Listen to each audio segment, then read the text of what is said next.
चंद्रमूल चिदंबरा कोटि कोटि प्रणाम सम कोटि नमन दिगंबरा। ओम हर हर महादेव टुकड़ा। शंकर भगवान मेरे समीप बाबा टुकड़ा। गणेश भगवान गौरा पार्वती गुरुदेव टुकड़ा। अपने माता पिता माँ सरस्वती टुकड़ा। और सबको हर हर महादेव। जय श्री कृष्णा और राधे राधे। तो चलते हैं अपने भगवान शिव के धाम चलते हैं। देखो यहाँ भगवान शिव के अवतारों की बात चल रही है। इससे जो है जो दूसरे खंड में भगवान शिव के अवतार ही अवतार है। यहाँ पे अभी देखो जो अवतार बताए जा रहे हैं वो कहते हैं ये चतुर्थ अध्याय 12 कल्प के प्रथम से नवम द्वापर तक हुए व्यासों एवं शिवा अवतारों का वर्णन। देखो यहाँ जो है 12 कल्प, ये भगवान शिव जो है वैसे तो इनके 28 अवतार हैं, लेकिन भगवान शिव 9 करके ये जो है खंडों में ये अवतार का वर्णन कर रहे हैं, जिससे कि व्यास को और सुनने वालों को किसी को जो है और व्यास जी को कहने में सुनने वालों को कोई परेशानी न हो। तो वो भगवान शिव उस कार्य को करते हैं जो उस किसी को परेशानी नहीं हो। भगवान शिव ऐसा नहीं है। देखो ये अवधर रानी है तो ये भगवान शिव कल्याणमय है। और भगवान शिव को तो यहाँ वैसे गीता में तो कहा जाता है कृष्ण यज्ञमय है, विष्णु यज्ञमय है, पर भगवान तो शिव के अंदर यज्ञशाला जलती रहती है। यज्ञ अग्नि जो है उनकी प्रज्वलित रहती है। भगवान शिव के अग्नि प्रज्वलित रहती है। ये माँ कौन है? ये जगत माता जगत जननी की जो ज्योत होती है और भगवान शिव के जो अघोर रूप अग्नि होती है वो सबके हृदय में जलती रहती है। अगर ये अग्नि ही बुझ जाएगी तो आदमी खत्म हो जाएगा। अगर खत्म नहीं होगा तो फिर आदमी की बुद्धि क्षीण हो जाएगी, शरीर नष्ट हो जाएगा, धीरे धीरे नष्ट होता चला जाएगा। इसीलिए कहते हैं क्या देखो हम सुबह जब प्राणायाम करते हैं और अनुलोम विलोम करते हैं और करने के बाद में हमारा जो है ये सेंटर में जो है ना वो अहनाद चक्र है, जो है ये घोर चक्र है, ये जो है सेंटर में है। 3 इसके ऊपर है, 3 इसके नीचे है, सेंटर में ये है। तो इसको हमें जगाने के लिए इसकी जोत न बुझ पाए, इसको हील करने के लिए हमें इस पर अपने चक्रा हील करना चाहिए। क्योंकि यहाँ पर ये स्थान शिव और जगदम्बा का है। ये शिव और जगदम्बा का इसमें जो है स्थान है। इनकी ज्योत जलती रहती है, जैसे ज्वाला में ज्योत जलती रहती है। हर समय ज्वाला देवी के सामने, ना ही उसमें घी की जरूरत है, न तेल की जरूरत है, न वो ज्योत जो है अपने आप जलती रहती है। तो ये शक्तियाँ होती हैं। ये यहीं से मनुष्य अपनी ऊर्जा को यहीं से शुरू करता है, यहीं से उसकी ऊर्जा शुरू होती है और यहीं से खत्म हो जाती है। कहते हैं कि यहाँ पर हमारे अंदर जितनी सारी बीमारियाँ होती हैं, हमारे जो है हार्ट चक्र से बीमारियाँ पैदा होती हैं, जितनी होती हैं ये ऊपर हो जाती हैं, बीमारी नीचे को जाती हैं। तो हमें यहाँ पे बहुत ध्यान देना पड़ता है। वैसे हालांकि देखो कल हमने यज्ञ के बारे में भी कहा था, तो ये यज्ञ हर एक मनुष्य के शरीर के अंदर यज्ञ का हवन होता रहना चाहिए। सारी इंद्रियों का हवन, शरीर का मन का यज्ञ जो है, नेत्रों का यज्ञ, बोलने का यज्ञ, चलने का यज्ञ, ये सब यज्ञ, ये शारीरिक ये मानसिक जो यज्ञ है, इनको करते रहने से हमें समधा के यज्ञ की उतनी फिर जरूरत नहीं पड़ती है। चूँकि हमें यज्ञ जो है समधा का भी होता है, यज्ञ मन का भी होता है। इन शारीरिक जितने हमारे अंग प्रत्यंग हैं उनका भी यज्ञ होता है। तो ये सुहा अपने जो अग्नि जो हमारे अंदर जल रही है उसमें सब स्वाह होता जाता है। जितने अवगुण होते हैं वे सब स्वाह होते जाते हैं। मनुष्य शुद्ध पवित्र होता जाता है। तो मनुष्य शुद्ध पवित्र होता जाता है। तो वो यज्ञ से ही भगवान राम चारों भाई उत्पन्न हुए थे। यज्ञ से ही वो यज्ञ जो है वो होता है कि देखो यज्ञ से ही भगवान राम, लक्ष्मण और भरत शत्रुघ्न ये सब उत्पन्न हुए थे, पैदा हुए थे, प्रकट हुए थे, उन्हीं से उत्पन्न हुए थे। और ये जो है ये द्रौपदी हैं जो शत्रुओं को विनाश करने के लिए वो भी यज्ञ से ही उत्पन्न हुई थी। और जो नहुस और अम्बरीश थे इन्होंने जो स्वर्ग प्राप्त किया था तो वो कैसे प्राप्त किया था? उन्होंने यज्ञ के द्वारा ही ये नहुस ने और अम्बरीश ने ये स्वर्ग को प्राप्त किया था। तो जिसका मन अंतःकरण शुद्ध हो जाता है तो भगवान की कथा कल्प कल्प जो मनमंत्र हैं, जो कल्प हैं, युग हैं, ये इनके युगों के अवतार हैं। और जितने मनमंत्र के कल्प के जो भगवान शिव के अवतार हैं, उन अवतारों को सुनने के बाद में तुम्हारा अंतःकरण जो है एकदम शुद्ध पवित्र हो जाता है। क्योंकि ये शिव जो पुराण होता है, ये शिव पुराण, ये शिव ग्रंथ है, ये भगवान की शिव की वाणी है। तो भगवान की शिव की वाणी को कौन कौन नहीं सुन सकता है, ये बताओ। देखो मेरे तो यहाँ पे देखो मेरी थोड़ी सी मजबूरी है। अगर मैं एक्स्ट्रा समझाने चाहूँ तो मैं फेसबुक पर लिखना नहीं जानती, हकीकत है। चूँकि मेरा फेसबुक किसी ने यूट्यूब फेसबुक सारा बंद कर दिया है, वो बंद कर दिया है। वो तो चूँकि मेरा तो काम है, तो हमारा काम है भगवान की कथा का वर्णन करना, वो हम करते हैं। चूँकि अगर कोई सुने या ना सुने, हम जहाँ हम कथा कहते हैं वहाँ हमारा पूरा ब्रह्मांड है, सब हमारी कथा को सुनते हैं। ये पितृलोक के जितने पितृ देवता हैं वो भी कथा सुनते हैं। और ऐसी बात नहीं है कि संसार में नहीं सुनते, सब सुनते हैं, सब सुनते हैं। लेकिन वो उन्होंने ऐसे बटन दबाए हुए हैं, भाई मैं इसके बारे में कुछ जानती नहीं हूँ, तो मैंने ये सब भगवान को सौंप दिया है अपने को। मैं कि ये तुम जानो, चूँकि इसके बारे में मैं नहीं जानती हूँ।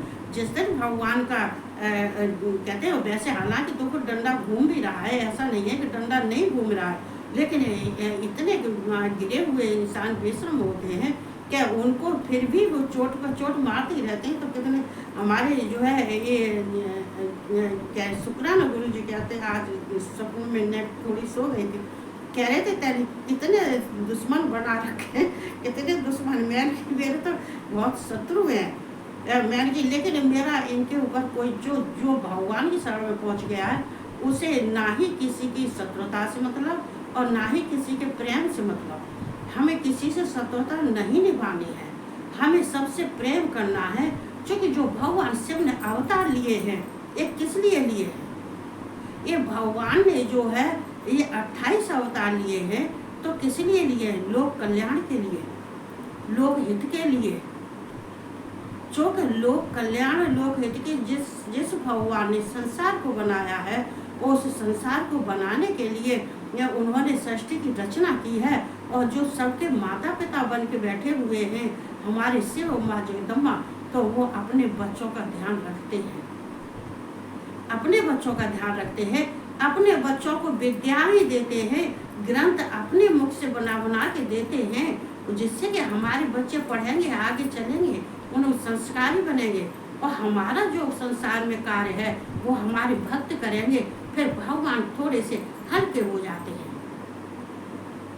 उनके ऊपर उतना भार नहीं रहता है। जब भक्त संसार को संभालने लगते हैं, शिव के भक्त जब संसार को संभालने लगते हैं, तो शिव थोड़े से आनंदमय हो जाते हैं, आनंदमय में रहते हैं। और पार्वती के सहित आनंद वन में जो है ये अपने जो है अपना मनोरम करते हैं। तो यहाँ पर जो भगवान शिव जो कह रहे हैं, ये 12 कल्प के जो है यहाँ पे नंदीश्वर बताते हैं, सनत कुमार को बता रहे हैं कि सनत कुमार को कहते हैं कि सनत कुमार हे मुने, ये भगवान शिव के जो है ये लोगों का कल्याण करने के लिए और ब्राह्मणों का हित करने के लिए भगवान शिव ने जो है अवतार लिए हैं। वैसे देखो हम बताते हैं अवतार कितने लिए हैं। भगवान शिव ने 28 अवतार लिए हैं, और 28 ही भगवान शिव ने व्यास बनाए हैं।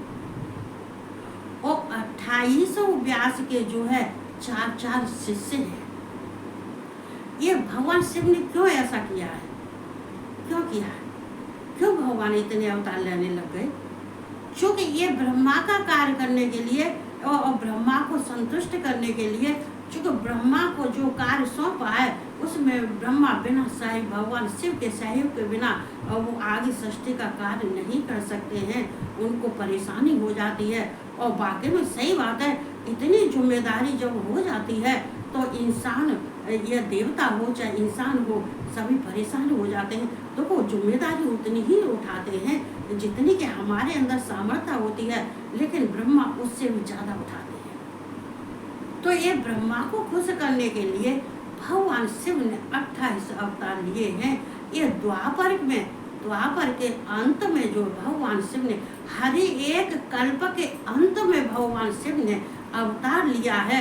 जो 28 कल्प हैं, 28 मनमंत्र है। ये 12 कल्प के मनमंत्र के 7वें कल्प में जो है भगवान शिव ने जो है ये अवतार लिए थे। तो ये अवतार लेने के बाद में भगवान शिव ने जो प्रथम अवतार लिए, उसमें भगवान शिव जब अवतार लेते जाते थे तो ब्रह्मा को उन्होंने सब कुछ बता दिया था। ब्रह्मा, हम अवतार लेने जा रहे हैं, तो ये अवतार हम जो तुम्हारा प्रथम अवतार है और ये तुम्हारे जो है इसमें इस मनमंत्र में जो है ये 7वें मनमंत्र में तुम्हारे जो प्रपौत्र होंगे, ब्रह्मा से भगवान शिव कह रहे हैं तुम्हारे जो प्रपुत्र होंगे और वे कहते व्यवस्थित मंत्र के पुत्र जो है 8वें मनु होंगे। वो 8वें मनु होंगे। तुम्हारे जो व्यवस्थित मनमंत्र के जो पुत्र मनु हैं वे उत्पन्न होंगे जो है। और क्यों होंगे? इस संसार में प्रकाश डालने के लिए और ब्राह्मणों को ज्ञान देने के लिए वो प्रकट होंगे। ये भगवान शिव ने ब्रह्मा से कह दिया था। पहले भगवान शिव ने ब्रह्मा को संकेत कर दिया था कि तुम्हारे जो है तुम्हारे जो प्रपौत्र हैं जो है और वो व्यवस्थित मन है और उनके पुत्र मनु उत्पन्न होंगे। तो ये 8वें अवतार में चूंकि देखो भगवान शिव संसार के कल्याण के हित के लिए भी कार्य करते चले जाते हैं, तो भगवान शिव ने ये द्वापर के प्रथम चरण में जो है प्रथम कल्प में भगवान शिव ने जो है ये अवतार ये व्यास जी के रूप में अवतार लिया। पहले व्यास जी का अवतार हुआ था। ये व्यास जी हुए थे। ये कौन थे? स्वयं प्रभु व्यास जी थे। व्यास जी हुए थे, स्वयं प्रभु व्यास जी हुए थे। फिर भगवान शिव ने कल्प इसी प्रथम चरण के ये प्रथम अवतार में प्रथम जो है भगवान शिव का जो अवतार है उसमें भगवान शिव ने जो है पार्वती सहित और उनने लोहित नाम से उन्होंने अपना अवतार प्रकट किया था, अवतार लिया था। लोहित नाम का जो है अवतार लिया था। श्वेत लोहित नाम है भगवान शिव का, उनके रूप में जो है भगवान ने अवतार लिया था। और स्वयं प्रभु थे वो व्यास हुए थे। स्वयं प्रभु व्यास हुए थे और उनको व्यास होने की वजह से फिर उनके 4 पुत्र हुए, श्वेतास्त्र और श्वेताक्षर और श्वेत। तो ये श्वेत लोहित और श्वेताक्षर और श्वेत और श्वेतेष्ट, ये जो 4 जो पुत्र हुए थे ये शिष्य हुए थे। ये व्यास जी के भगवान शिव ने व्यास जी के साथ साथ 4 शिष्य भी दिए। देखो इनकी गणना कितनी होती है, इनकी 112 गणना होती है। 28 अवतार भगवान शिव के हैं और 28 ही व्यास हैं, उनके 4 शिष्य हैं। इनकी संख्या पहुंच जाती है 112। तो भगवान शिव ने ये द्वापर के अंत में एक पार्वती सहित और उन्होंने श्वेत लोहित नाम से अवतार भगवान शिव ने लिया था। ये ब्राह्मणों के कल्याण के लिए और संसार के हित के लिए भगवान स्वयं पार्वती सहित ये हिमालय के शिखर पर जो है इन्होंने अवतार लिया था। तो भगवान शिव का जो है ये कहते नहीं है कि देखो भगवान शिव कहाँ ज़्यादातर रहते हैं कि जहाँ भगवान शिव पार्वती को जहाँ अच्छा लगता है शिव वो ही जगह पसंद करते हैं, वहीं पर रहते हैं। तो इनके श्वेताक्षर और श्वेत लोहित इनके 4 नाम हुए शिष्य के। लेकिन देखो ये 112 जो होंगे जो भगवान शिव के जो जितने ये होंगे इसमें जो योग मार्ग को चले जाते हैं, जो भगवान शिव के जो है लोग को जो चले जाते हैं, भगवान ये जो शिष्य थे ये योग मार्ग को चले गए थे, भगवान शिव के शिष्य हो गए थे, ये जो भगवान शिव के ध्यान में लग गए थे और इन्होंने जो है संसार की सृष्टि का रचना करने का इन्होंने नहीं किया था और ना ही इन्होंने, चूँकि जो योग मार्ग को चला जाता है, जो ब्रह्मचर्य हो जाता है, जो भगवान शिव का शिष्य बन जाता है, जो भगवान का ध्यान, शिव का ध्यान कैलाश पर लगाता है या शिवलोक में लगाता है, तो भगवान का ध्यान ही करता है, ये सृष्टि की रचना नहीं करते हैं। लेकिन ब्रह्मा बहुत दुखी हो जाते हैं जब जानते हैं कि इतने, लेकिन जो व्यास जी हैं इनकी आगे को जो कथा चलेगी वो व्यास जी द्वारा ही ये संसार की रचना होगी, सृष्टि की रचना आगे बढ़ेगी, संसार का विस्तार, सृष्टि का विस्तार आगे बढ़ेगा। लेकिन जो भगवान शिव के द्वारा जो है जितने शिष्य प्रकट हुए हैं, ये पुत्र हुए हैं, वो संसार की रचना नहीं कर सकते, ना ही सृष्टि का विस्तार कर सकते हैं। यहाँ भगवान शिव कहते हैं कि ना ही मैं तप से मिलता हूँ, ना ही मैं जप से मिलता हूँ, और ना ही मैं दान से मिलता हूँ, ना ही मैं तीर से मिलता हूँ, मैं केवल ध्यान से मिलता हूँ, ध्यान से मिलता हूँ। चूँकि जो मेरा ध्यान करता है तो मैं उसके जीवन में कल्याण कर देता हूँ। चूँकि ध्यान, एक ध्यान तो क्या होता है, ये ध्यान भगवान, ये ब्रह्मा ने भी जितना जो कुछ भी कार्य किया है वो ध्यान से ही किया है। जब भगवान शिव के ध्यान में लग जाते हैं, भगवान शिव क्या करते हैं, संकेत देते हैं, प्रकट भी होते हैं, संकेत देते हैं, प्रकट भी होते हैं और ब्रह्मा से वार्तालाप भी करते हैं, संवाद भी करते हैं। क्योंकि उनको तो मालूम है कि जब हमने इनको, ब्रह्मा विष्णु को जब हमने उत्पन्न किया है तो इनको आगे चलाने के लिए हमें इनके साथ में इनका सहयोग करना पड़ेगा। ये पिता का कार्य होता है, अपने बच्चों को कहते हैं आगे बढ़ाने के लिए और आगे संसार का कार्य करने के लिए और भगवान का कार्य करने के लिए ये भगवान शिव विद्या ज्ञान सब कुछ देते हैं, लेकिन मनुष्य ज्ञान और विद्या को प्राप्त करने में असमर्थ है। असमर्थ, वो ऐसा ही असमर्थ नहीं है कि भगवान ने उसको ज्ञान दे के नहीं भेजा है, सब कुछ दे के भेजा है, लेकिन इतने प्रपंचों में पड़ गया, इतने गलत कार्यों में पड़ गया तो उसके दिमाग से भगवान की ये छाया, ये दृष्टि सब हट गई। तो भगवान शिव का दूसरा जो भगवान शिव का अवतार था, वो भगवान ने सत्य, उस दूसरे अवतार में तो एक चतुर्गी अवतार चल रहा है, ये चतुर्गी अवतार चल रहा है। ये अवतार थोड़े दिनों में खत्म नहीं हो, ये द्वापर, पूरे द्वापर में, जब से ये द्वापर शुरू हुआ है तब से ही भगवान शिव का अवतार होना शुरू हो गया है। और द्वापर के अंत में ही जब कृष्ण उत्पन्न होंगे, जब कृष्ण जो ये देवी के यहाँ, वसुदेव देवी के यहाँ जब ये जन्म लेंगे, वो उसके बाद में ही यहाँ द्वापर खत्म हो जाएगा। तब तक भगवान ये शिव जो है, ये व्यास जी को उन्होंने, ये व्यास जी सत्य व्यास जी हुए, दूसरे अवतार में सत्य व्यास जी हुए थे। और भगवान शिव जो है दूसरे जो है अवतार में ये भगवान ने सुतार नाम से अवतार लिया था, सुतार नाम से उन्होंने अवतार लिया था भगवान शिव ने। उसके बाद में 4 शिष्य भी हुए, तो 4 शिष्य तो व्यास जी के हर कल्प में होते चले जाते हैं। प्रथम कल्प में, दूसरे कल्प में, तीसरे कल्प में, चौथे कल्प में, ये कल्प जितने ये व्यास जी हुए हैं, ये वशिष्ठ जी हैं, गौतम हैं, ऋषि हैं, अगस्त हैं, और ये जो है क्रेतु हैं, ये जितने भी हैं, जितने व्यास जी हैं, ये सब जो है इसी 28 मनमंत्र में ही 28 मनमंत्र में ही ये सब जो है व्यास हुए हैं। भगवान ने व्यासों को बना दिया, द्वापर में भगवान ने व्यासों को बना के तैयार कर दिया।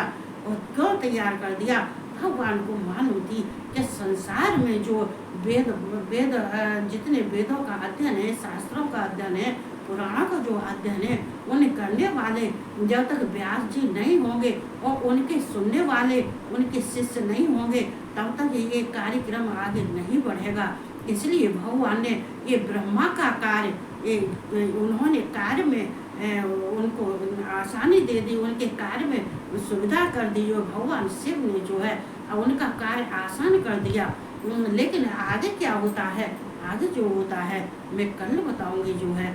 चूँकि ये अवतारों का वर्णन जो है, भगवान शिव के अवतारों का वर्णन कोई ध्यान से तुमको सुनना चाहिए। ये क्या कैसे कैसे अवतार होता है, देखो हम किसी दिन एक अवतार भी कहेंगे, किसी दिन 2 भी कहेंगे, किसी दिन 3 भी कहेंगे। चूँकि 28 अवतार हैं, अगर हम 3 भी, अगर 2 भी कहते जाएंगे तो हमारे कुछ दिन में सही हो जाएंगे। तो देखो यहाँ पे सबसे देखो सरल कार्य है कि हमें क्या करना चाहिए। देखो शिव पुराण के लिए हमें भगवान के जो है ये सारे अवतारों को हमें अपने ध्यानस्थ में लाने के लिए और अपने जो है इनकी साधना करने के लिए, इनको जानने के लिए पहले अपने जो है तुम अपने को पहले जो है जानो, अपना सेल्फ लव करो। देखो भगवान शिव कहते हैं मुझे तुम बाद में जानोगे, पहले तुम अपने को जान जाओ। तुम अपने को तो जानो, तुम कौन हो। तुम अपने को, जो इंसान अपने को नहीं समझ सका और संसार को समझने के लिए चल दिया है, तो क्या वो इंसान है? नहीं, वो इंसान नहीं बन पाएगा। एक दिन मुंह के बल पृथ्वी पर गिर पड़ेगा, उठेगा और उठने कहते हैं कि अगर वो सोचेगा मैं बड़ा हो गया हूँ, उठ रहा हूँ और मैं पैसे वाला हूँ, धनवान, लेकिन एक दिन मुंह के बल पृथ्वी पर गिर जाएगा, सब उसका धन दौलत, सब ये शरीर, सब कुछ नष्ट हो जाएगा। चूँकि भगवान कहते हैं कि पहले अपने को जानो, तुम्हारे अंदर कितने गुण हैं, कितने अवगुण हैं। तुम अपने से प्रेम करो, अपने से जब तुम प्रेम करोगे तो भगवान खुश हो। भगवान कहते हैं मेरे बच्चे खुश होते हैं तो मैं खुश होता हूँ। मेरे बच्चे अगर रोते हैं, संकट में होते हैं, तो मुझे संकट हो तो मैं भी संकट में पड़ जाता हूँ और मैं भी दुखी होता हूँ। तो खुश करने का एक ही तरीका है। अगर भगवान को तो प्रसन्न करना चाहते हो, उनकी कृपा पाना चाहते हो, तो तुम अपने के सेल्फ लव करो, अपने से प्यार करो, अपने से प्रेम करो, हंसो। शीशे के सामने खड़े होके ये देखो कि देखो हम जो कुछ भी कर रहे हैं, हमारी प्रतिमा जो कुछ भी है, ये सब शिव और जगत सेवा की दी हुई है। हम उनको बहुत बहुत धन्यवाद देते हैं। भगवान शिव के सामने जितने धन्यवाद दे सको उतने धन्यवाद दो। चूँकि ये किताब पुराण को तो सब कोई पढ़ता है, लेकिन पढ़ने के बाद में जो असली ज्ञान है उसको प्राप्त कर लेता है, तो वो ही इंसान है, वो ही शिव का भक्त है। तो ये सा हमें करना चाहिए जो है। तो हम वो ही बताते हैं जैसे कि मनुष्य के जीवन की समस्या कम हो जाए, उनके संकट कम हो जाए और उनके अंदर जीवन की जो निगेटिवता है वो सब खत्म हो जाए। लेकिन इंसान वो ही समझेगा जो भगवान की शरण में पहुंच गया है, बाकी नहीं समझेंगे। ये सही बात है। तो ये कहते हुए सबको आगे की जो है तीसरा है जो भगवान ने किस कौन से रूप में अवतार लिया है वो मैं कल सुनाऊंगी। ये कहते हुए सबको हर हर महादेव, जय श्री कृष्णा और राधे राधे, और सबको गुड नाइट और शुभ रात्रि।